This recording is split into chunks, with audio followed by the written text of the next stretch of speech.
what we're going to forget about Hannibal Lecter is Nazis in the Matrix.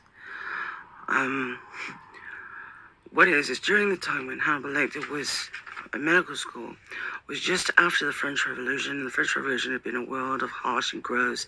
They used to dig up dead bodies from the graveyard and dissect them just because someone had left them in the graveyard, because they were forbidden by God to go and get them, which meant basically don't do it or tell the Pope and he'll be excommunicated and you won't be buried properly, and then you go to hell, which of course people were extremely worried about.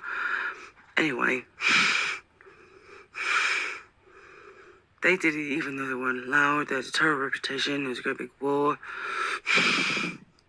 which began the end of slavery. So Dr. Lecter's going to medical college just after that.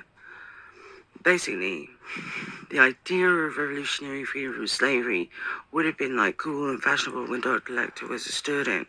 It's possible that he trained with a number of Nazis who used to pretend that they were French quite often, because everyone thought the French were sexy, and everyone thinks the Germans were all a bunch of nonsense. So during the Second World War, you found that it was in fact the Germans wanted to steal France, just being next door.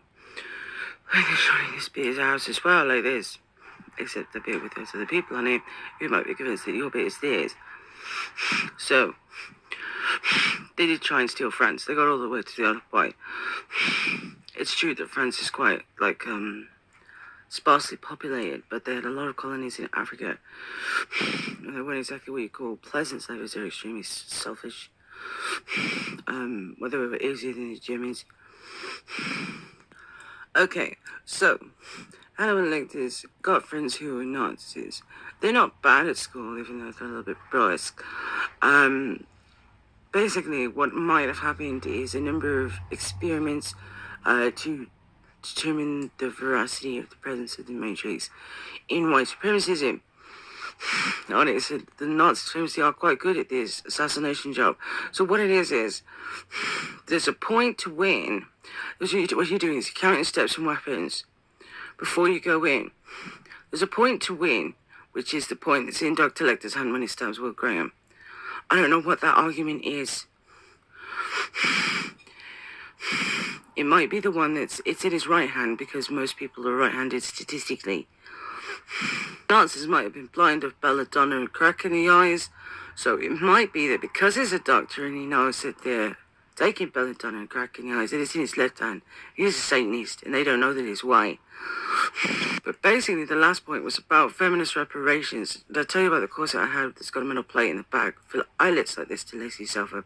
When everyone thinks you're fat, Ryan, you don't understand about fat. I showed you the pictures of Oscar de la Renta from the previous century, and still, I mean, how thin is too thin like this? Well, apparently being able to walk is too thin for white people, and it was really fashionable to be more thin than Keira Knightley in Pirates of the Caribbean, which everybody knows was a cartoon to make her look like Julie Punished.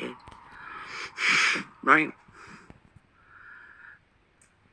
What it is if Will Graham had acceded, this is character Will Graham, to reparations about corsetry, slavery as a man to a woman, he'd have a corset already that'd have a metal plate in the back of it like mine, and it wouldn't matter if Dr. Lecter had stabbed him, because he's got a metal plate in his corset, which is to support his back after he got raped when he was a hood, without his permission in that region of America everybody knows loads of women were enslaved in.